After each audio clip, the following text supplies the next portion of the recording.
ఈసారి ఎన్నికల్లో రాయలసీమ ప్రాంతంలో ఏ పార్టీకి ఎక్కువ మెజారిటీ వచ్చే అవకాశాలు ఉన్నాయంటారు? ఒకటి, మెజారిటీ కన్నా ముఖ్యంగా మనం గతంలో ఎవరు ఏం చేశారనేది మాట్లాడుకోవాలి.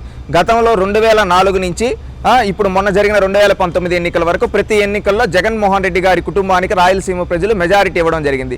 ఎందుకు ఇవ్వడం జరిగింది అంటే ప్రధానంగా రాయలసీమలో జగన్మోహన్ రెడ్డి గారు కావచ్చు, రాజశేఖర్ రెడ్డి గారు కావచ్చు, వాళ్ళు ఒకే మాట చెప్పేవాళ్ళు, మేము రాయలసీమ బిడ్డలం, మేము రాయలసీమకు న్యాయం చేస్తామంటే ఆ రాజు మా రాయలసీమ వాళ్ళు ఏమనుకున్నారు, ఏదో జగన్మోహన్ రెడ్డి గారు మా రాయలసీమ అంటున్నాడు, రాయలసీమకి ఏమన్నా చేస్తారేమో అనే ఉద్దేశంతో మొన్న జగన్మోహన్ రెడ్డి గారికి మెజారిటీ ఇవ్వడం జరిగింది. చరిత్రలో ఎన్నడూ లేని విధంగా 8 లోక్సభ స్థానాలకు 8 లోక్సభ స్థానాలు 2019లో జగన్మోహన్ రెడ్డి గారికి కట్టబెట్టాం. అదేవిధంగా 52 నియోజకవర్గాల్లో 49 నియోజకవర్గాలు జగన్మోహన్ రెడ్డి గారికి కట్టబెట్టడం జరిగింది మా రాయలసీమ ప్రజలు. ఎందుకంటే అభివృద్ధి చేస్తాడు అని భావించి ఆ రోజు వాళ్ళ మాటలు నమ్మి, వాళ్ళు రగిల్చిన సెంటిమెంట్ని నమ్మి మన రాయలసీమ వాడు మనకు న్యాయం చేస్తాడని ఆ రోజు మేమందరం ఓట్లేయడం జరిగిందండి.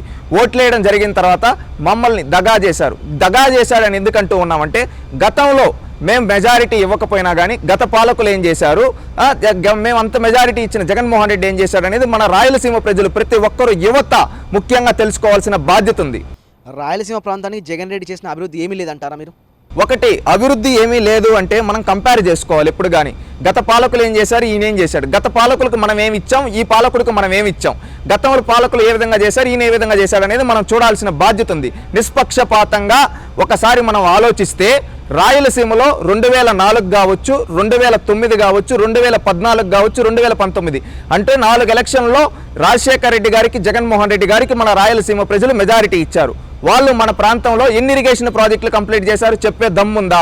ఈ రోజుటి వరకు చెప్పలేరు. కానీ చంద్రబాబు నాయుడు గారిని మనం 2014లో ఓడించిన, ఈవెన్ కర్నూలు జిల్లాలో 3 స్థానాలే ఇచ్చాం, కడపలో 1 స్థానమే ఇచ్చాం, అదేవిధంగా చిత్తూరులో అయితే 6 స్థానాలే ఇచ్చాం, ఒక అనంతపురంలో మాత్రమే మెజారిటీ. కానీ ఆయన మనకు అభివృద్ధి చేశాడు.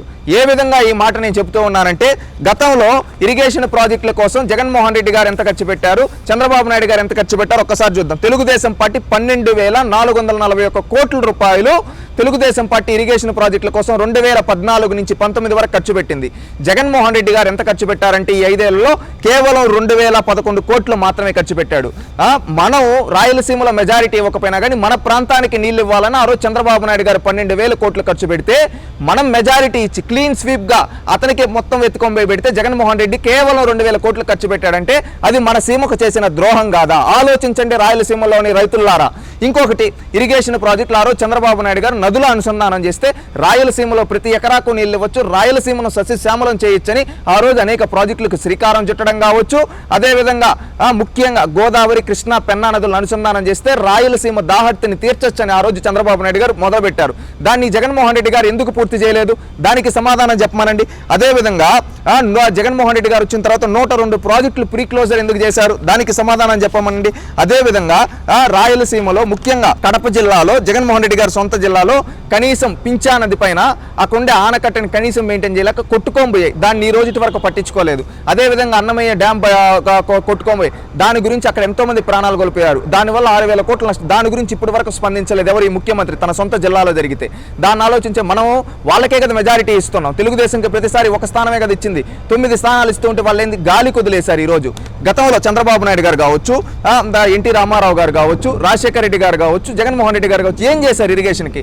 మొదటగా మనం గుండెలపై చేసుకొని చెప్తే మొదటిసారి రాయలసీమకు తెలుగు గంగ ద్వారా నీళ్ళు ఇచ్చిన వ్యక్తి ఎన్టీ రామారావు గారు.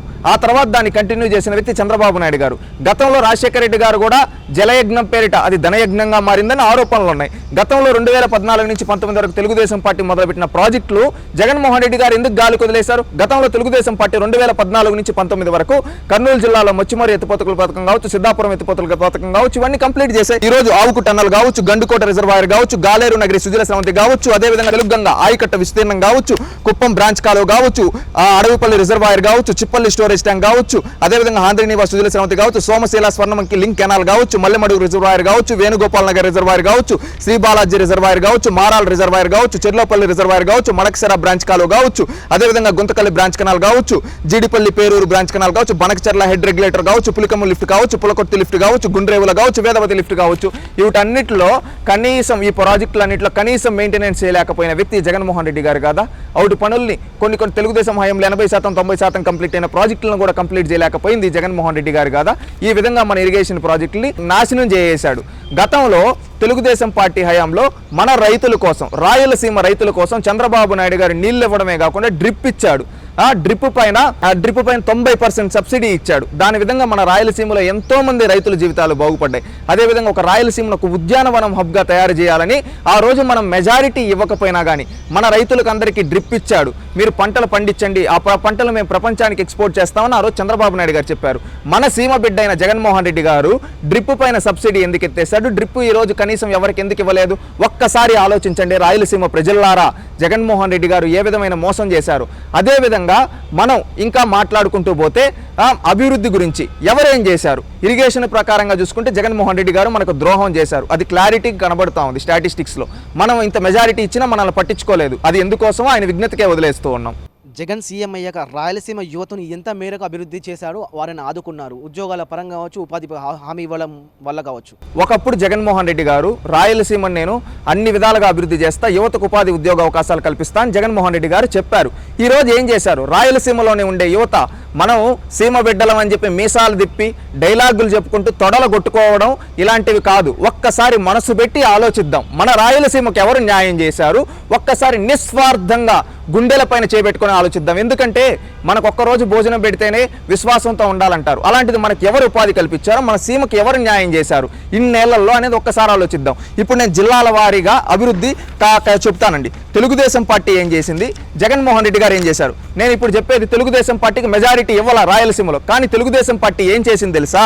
అనంతపురం జిల్లాలో తీసుకుంటే భారతదేశంలోనే అతిపెద్ద ఫారెన్ డైరెక్ట్ ఇన్వెస్ట్మెంట్ అయిన కియాన్ తీసుకొని వచ్చింది. అదేవిధంగా అనంతపురం హిందూపురం కలిపి AHUDA, Anantapuram Hindupuram urban development authority అని చెప్పి అహుడా ఏర్పాటు చేసింది. అదేవిధంగా 3609 కోట్లతో సోలార్ ఎనర్జీ ప్రాజెక్ట్ని స్టార్ట్ చేసింది అక్కడ మన అనంతపురం జిల్లాలో. అదేవిధంగా 15,191 కోట్లతో విండ్ ఎనర్జీ ప్రాజెక్టులను స్టార్ట్ చేసింది తెలుగుదేశం పార్టీ. మనం మెజారిటీ ఇవ్వకపోయినా మన సీమలో. అదేవిధంగా సెంట్రల్ యూనివర్సిటీ తీసుకొని వచ్చారు. అదేవిధంగా national academy of customs and indirect taxes and narcotics ఈ సంస్థను తీసుకొని వచ్చారు. ఇవి రెండు తెలుగుదేశం పార్టీ తీసుకొని వచ్చింది. ఇదే కాకుండా మన అనంతపురం జిల్లాలో వర్షపాతం తక్కువ, అలాంటిది జిల్లాలో 1,00,000 పంట కాలువలు త్రవ్వకం చేశారు. అదేవిధంగా మన జిల్లాను ఒక ఉద్యానవనం హబ్గా మార్చారు. ఏ విధంగా అంటే బిందు సేద్యాన్ని పెంచడానికి ఆ రోజు చంద్రబాబు నాయుడు గారు సహకరించారు. అదేవిధంగా 557 కోట్లతో 1856 కిలోమీటర్ల రోడ్లు వేశారు. ఎవరు? చంద్రబాబు నాయుడు గారు అనంతపురం జిల్లాకి. జగన్మోహన్ రెడ్డి గారు ముఖ్యమంత్రి అయ్యారు కదా, అనంతపురం జిల్లాలో ఉమ్మడి అనంతపురం 12 స్థానాలు గెలిచాడు కదా. చంద్రబాబు నాయుడు గారి కంటే ఏం ఎక్కువ చేశాడు ఒక్కసారి ఆలోచించండి ఈ రోజు న్యాయంగా. అదేవిధంగా చిత్తూరు జిల్లాలో చంద్రబాబు నాయుడు గారు ఏం చేశారు? శ్రీ సిటీని డెవలప్ చేశారు. అదేవిధంగా Sri Venkateswara mobile and electronic manufacturing cluster అని చెప్పి రేణుగుంట దగ్గర అనేక కంపెనీలు, సెల్కాన్, కార్బన్, డిక్సాన్, టీసీఎల్, అదేవిధంగా ఈ విధంగా అనేక కంపెనీలు, ఎలక్ట్రానిక్ కంపెనీలు తీసుకొని వచ్చారు చంద్రబాబు నాయుడు గారు. ఎక్కడికి?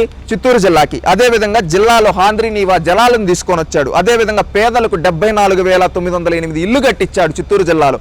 ఇవే కాకుండా చిన్న తరహా పరిశ్రమలు ఎంఎస్ఎంఈల ద్వారా 60,000 మందికి ఉపాధి కల్పించాడు. అదేవిధంగా ఐఐటి, ఐజార్, ఐసిటి, ఐఐడిటి లాంటి ప్రపంచ ప్రఖ్యాతి సంస్థలను మన జిల్లాకు తీసుకొని వచ్చాడు. అదేవిధంగా TCL, hero Motors, Foxconn, Isuzu Motors ఇలాంటివి తీసుకొని వచ్చాడు మన చిత్తూరు జిల్లాకి చంద్రబాబు నాయుడు గారు. అదేవిధంగా 54 భారీ మధ్య తరహా పరిశ్రమలు తీసుకొని వచ్చి 24,227 మందికి ఉపాధి కల్పించాడు. అదేవిధంగా తిరుపతిని 1,600 కోట్లతో ఒక స్మార్ట్ సిటీగా చేశాడు. ఇది చంద్రబాబు నాయుడు గారు చేసింది. ఏంటి? ఆ రోజు మనం మెజారిటీ కేవలం 6 స్థానాలే ఉమ్మడి చిత్తూరు జిల్లాలో ఇచ్చినా ఇంత చేశారు. 13 స్థానాలు జగన్మోహన్ రెడ్డి గారికి ఇచ్చాం కదా. జగన్మోహన్ రెడ్డి గారు మన జిల్లాకి ఏం చేశారు? మన జిల్లా నుంచి అమర్ రాజా లాంటి కంపెనీలను తరింగొట్టాడు. ఒక్కసారి ఆలోచించండి రాయలసీమ ప్రజలారా. అదేవిధంగా కడప జిల్లా జగన్మోహన్ రెడ్డి గారి సొంత జిల్లా. తెలుగుదేశం పార్టీకి మనం ఒక్క స్థానం మించి 2004 నుంచి ఈ రోజు వరకు ఒక్క స్థానం మించి ఇవ్వలేదు. ఒక్కసారి ఆలోచించండి తెలుగుదేశం పార్టీ ఏం చేసింది. కడప జిల్లాకి ఒక్క స్థానమే ఇచ్చినా అంటే ఏళ్ల తరబడి నుంచి ఉన్న ఉక్కు కర్మాగారానికి శంకుస్థాపన చేసింది తెలుగుదేశం పార్టీ.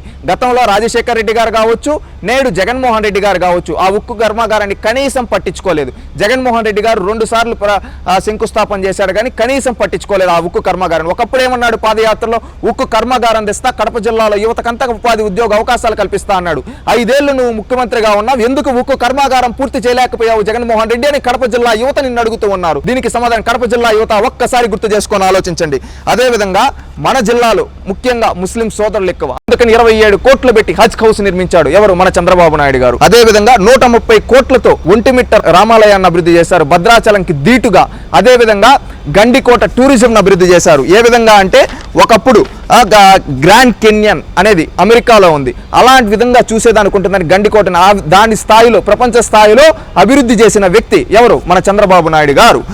మన జిల్లా నుంచి ప్రపంచ టూరిజం తీసుకొని వచ్చాడు. అదేవిధంగా పాపాగ్ని నదిలో హై లెవెల్ వంతెన నిర్మించారు. అదేవిధంగా గండికోట ఉత్సవాలు నిర్వహణ చేశారు.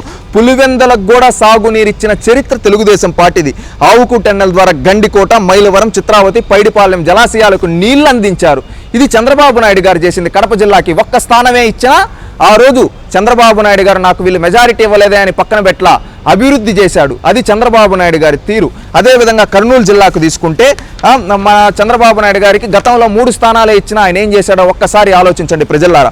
మచ్చుమర్రి ఎత్తిపోతల పథకం పూర్తి చేశాడు. 120 కోట్లతో పులకర్తి ఎత్తిపోతల ప్రాజెక్టు స్టార్ట్ చేశారు. అదేవిధంగా ప్రపంచంలోనే అతిపెద్ద సోలార్ పార్కుల్లో ఒకటైన సోలార్ పార్కుని మన కర్నూలులో పెట్టారు. అదేవిధంగా ఓర్వకల్లు ఎయిర్పోర్ట్ 18 నెలల్లో పూర్తి చేశారు మన కర్నూలు జిల్లాలో. అదేవిధంగా IIIT ఉర్దూ యూనివర్సిటీలు మన కర్నూలు జిల్లాలో స్థాపించారు. అదేవిధంగా జైన్ ఇరిగేషన్ కావచ్చు, అదేవిధంగా 670 కోట్లతో ఒక మెగా సీడ్ పార్క్ స్టార్ట్ చేశారు మన కర్నూలు జిల్లాలో. అదేవిధంగా ఇండస్ట్రియల్ హబ్ స్టార్ట్ చేశారు. అదేవిధంగా సిమెంట్ ఫ్యాక్టరీలు, అదేవిధంగా Jairaj Ispat limited steel factory start చేశారు.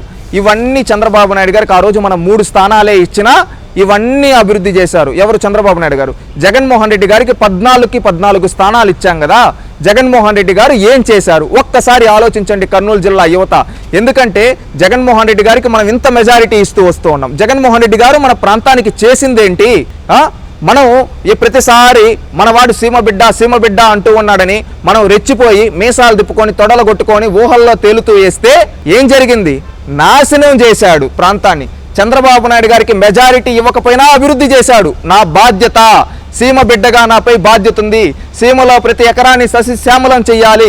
సస్యశ్యామలం చేయాలంటే ఇరిగేషన్ ప్రాజెక్టులు పూర్తి చేయాలి. యుద్ధ ప్రాతిపాదికన ఆ రోజు పరుగులు పెట్టించాడు ప్రాజెక్టులని. అదేవిధంగా కంపెనీలు తీసుకొని వచ్చి రాయలసీమలో వలసలకు చెక్ పెట్టడానికి ఆ రోజు శ్రీకారం చుట్టాడు. ఈ విధంగా మన ప్రాంతంలో ఎయిర్పోర్ట్లు కట్టించాడు. అదేవిధంగా మన ప్రాంతంలో పరిశ్రమలు తీసుకొని మన యువతకు ఉపాధి ఉద్యోగ అవకాశాలు చూపించి మన రైతులకు డ్రిప్ ఇచ్చి, అదేవిధంగా నీళ్ళు ఇచ్చి మన రైతులు మంచి పంటలు పండించే విధంగా తయారు చేశాడు. రాయలసీమని ఒక ఉద్యానవనం హబ్గా, ఒక ఎలక్ట్రానిక్ హబ్గా, ఒక ఆటోమొబైల్ హబ్గా చంద్రబాబు నాయుడు గారు చేశారు. ఈ జగన్మోహన్ రెడ్డి సీమ బిడ్డ అని చెప్పే సీమ బిడ్డ 52 స్థానాలకు గాను 49 అసెంబ్లీ నియోజకవర్గాలు 8కి 8 పార్లమెంట్ స్థానాలు ఇస్తే మన రాయలసీమకు చేసిందేంటి? ఆలోచించండి రాయలసీమ యువత. ఈ రోజు రాయలసీమకు జగన్మోహన్ రెడ్డి గారు ఏం చేశారో తెలుసా? రాయలసీమలో రైతులకు నీళ్ళు ఇవ్వకుండా, అదేవిధంగా డ్రిప్ పైన సబ్సిడీ డ్రిప్ తీసేసి ఈ రోజు రాయలసీమ రైతులు పక్క రాష్ట్రాలకు వలసలు వెళ్లే విధంగా చేశాడు. ఆ విధంగా వలసలు వెళ్తూ ఈ మధ్య పెనుగొండ దగ్గర మన రైతులు కొంతమంది బెంగళూరుకి పనికెళ్లేసి వస్తూ ఉంటే అక్కడ కొంతమంది యాక్సిడెంట్ అయి చనిపోవడం జరిగింది. అలాంటి వాళ్ళ చావులకు ఈ ముఖ్యమంత్రి కారణం కాదా? ఆలోచించండి రాయలసీమ యువత. అదేవిధంగా మన యువత ఈరోజు చిత్తూరు జిల్లాలో కావచ్చు, కడపలో కావచ్చు, కర్నూలు, అనంతపురం జిల్లాలో చదువుకున్న యువతకి ఉపాధి ఉద్యోగ అవకాశాలు లేక ఈరోజు పక్క రాష్ట్రాలైన చెన్నై దగ్గరికి, అదేవిధంగా బెంగళూరుకి, హైదరాబాద్కి వెళ్ళి అక్కడ పార్ట్ టైములు జాబులు చేసుకుంటూ ఎంత కష్టపడుతున్నారో ఒక్కసారి ఆలోచించండి రాయలసీమ యువత. ఈరోజు సీమ బిడ్డ, నేను సీమ బిడ్డని అని మీసం తిప్పి డైలాగులు పాటలు రాయించుకున్న ఈ జగన్మోహన్ రెడ్డి మనం అంత మెజారిటీ ఇస్తే మనకేం చేశాడు ఒక్కసారి ఆలోచించండి. మన సీమ అభివృద్ధి చెందాలంటే ఈ సీమ ద్రోహి పోవాలి. ఆలోచించండి. ఈరోజు పార్టీలు ముఖ్యం కాదు, వ్యక్తులు ముఖ్యం కాదు, ఎమోషన్స్ ముఖ్యం కాదు. మన ప్రాంతం అభివృద్ధి చెందాలి. మన ప్రాంతం అభివృద్ధి చెందితేనే మనకు ఉపాధి ఉద్యోగ అవకాశాలు వస్తే నిలబడతాం, లేకంటే ఇంకా ఎన్ని రోజులు వలసలు వెళ్తాం? ఆలోచించండి. మనల్ని అభివృద్ధి చేసే నాయకుడికి మద్దతు ఇద్దాం, మనల్ని అభివృద్ధి చేసే నాయకుడిని గెలిపిద్దాం. ఇది బాధ్యత, ప్రతి ఒక్కరి బాధ్యత. కులం కూడబెడదు, గుణం గుర్తింపునిస్తుంది. ఈ రోజు కొంతమంది అనుకుంటూ ఉంటారు సీమలో నేను రెడ్డిని, మా జగన్ రెడ్డి కొట్టేస్తా అని. ఈ జగన్ రెడ్డి ఎంతమంది రెడ్లు పొట్టగొట్టాడో తెలుసా పేద పల్లెల్లో? ఒక్కసారి ఆలోచించండి. కులం ముఖ్యం కాదు, రాష్ట్రం ముఖ్యం. ప్రాంతాల అభివృద్ధి ముఖ్యం. ఆ అభివృద్ధి జరగాలంటే చంద్రన్న గెలవాలి. ఎందుకంటే ఆయన ఆ రోజు మనం ఓడించాం. ఒక్కసారి ఆలోచించండి, 2014లో మనం మెజారిటీ ఇవ్వకపోయినా కానీ మన సీమ కోసం ఎంత తప్పించాడో ఆ నాయకుడు ఒక్కసారి ఆలోచించండి. ఒక్కసారి ఆలోచించి గుర్తుపెట్టుకోవట్టండి. ఎందుకంటే మన సీమ బిడ్డ అన్న చెప్పిన సీమ బిడ్డ మన ప్రాంతానికి ఇరిగేషన్ ప్రాజెక్టులను గాలి కొదిలేశాడు, కంపెనీలను తరింగొట్టాడు. ఈ రోజు అమర్ రాజా లాంటి కంపెనీలు ఎంతమందికి ఉపాధినిచ్చేటివి, అలాంటి కంపెనీలను తరింగొట్టాడు తన స్వార్థం కోసం. ఆలోచించండి రాయలసీమ యువత, కడప జిల్లా యువత. మీరు 2014 నుంచి 20 ఏళ్ళగా వాళ్ళకే మెజారిటీ ఇస్తూ ఉన్నారు కదా, క్లీన్ స్వీప్ ఇస్తూ ఉన్నారు కదా. ఒక్క ఉక్కు కర్మాగారం 10 ఏళ్ళు ముఖ్యమంత్రిగా ఉండి అదే కుటుంబం నుంచి ఎందుకు కట్టలేకపోయారో ఒక్కసారి ఆలోచించండి కడప జిల్లా యువత. ఈ రోజు సీమ బిడ్డలం అని చెప్పే వీళ్ళు ఎందుకు ఇరిగేషన్ ప్రాజెక్టులు కంప్లీట్ చేయలేకపోయాడో చెప్పండి. ఒకప్పుడు జలయజ్ఞం చేస్తా, సీమను సస్యశ్యామలం చేస్తా అన్న ఈ జగన్మోహన్ రెడ్డి కేవలం 2000 కోట్లే ఎందుకు ఖర్చు పెట్టాడో సమాధానం చెప్పమనండి. ఆ రోజు చంద్రబాబు నాయుడు గారిని ఓడించిన 12,000 కోట్లు ఖర్చు పెట్టాడు. తనను ఓడించిన పులివెందలకు సైతం నీళ్ళిచ్చాడు. తనను ఓడించిన లింగాల మండలంలో కూడా రైతులకి సబ్సిడీ పైన డ్రిప్ ఇచ్చి అక్కడ అరటి పంటను ప్రపంచ దేశాలకు ఎక్స్పోర్ట్ చేసే విధంగా తయారు చేశాడు చంద్రబాబు నాయుడు గారు. ఈ రోజు మన బిడ్డ అని గెలిపించిన జగన్మోహన్ రెడ్డి ఏం చేశాడో ఒక్కసారి గుండెల పైన చేపెట్టుకొని ఆలోచించండి. సీమ గెలవాలంటే జగన్ పోవాలి. సీమ గెలవాలంటే ఈ జగన్ ద్రోహి పోతేనే సీమ బాగుపడుతుంది. ఇంకా ఈ గాలి మాటలు నమ్ముతూ జగన్మోహన్ రెడ్డి గారికి మద్దతు ఇస్తే మన జీవితాన్ని మనమే నాశనం చేసుకున్నట్టు. ఆలోచించండి. రాష్ట్రం ముఖ్యం, రాయలసీమ అభివృద్ధి ముఖ్యం. రాయలసీమ ఒక ఎలక్ట్రానిక్ హబ్గా మారాలన్నా, ఒక ఉద్యానవనం హబ్గా మారాలన్నా, అదేవిధంగా ఒక స్పోర్ట్స్ యూనివర్సిటీగా మారాలన్నా, ఒక ఇండస్ట్రియల్ హబ్గా మారాలన్నా, రాయలసీమలో వలసలకు చెక్ పడాలన్నా, రాయలసీమలో ప్రతి ఎకరాకి నీళ్ళు వచ్చి సస్యశ్యామలం అవ్వాలంటే చంద్రబాబు గెలవాలి, జగన్ పోవాలి, రాష్ట్రం నిలబడాలి, రాయలసీమ నిలబడాలి. ఆలోచించండి ప్రతి ఒక్క రాయలసీమ యువత. ఈ రోజు మళ్ళీ ఆ గాలి మాటలు నమ్మితే మన భవిష్యత్తు గాలి కొట్టుకోబోతుంది. ఆలోచించండి. రాష్ట్రం ముఖ్యం, రాష్ట్ర భవిష్యత్తు ముఖ్యం, భావితరాల భవిష్యత్తు ముఖ్యం. ఆ భావితరాల భవిష్యత్తు కోసం ఆలోచించి అభివృద్ధి చేసే నాయకుడు కొట్టేస్తే మనం బాగుంటాం, మన భవిష్యత్ తరాలు బాగుంటాయి, సీమ బాగుపడుతుంది. ఆలోచించండి.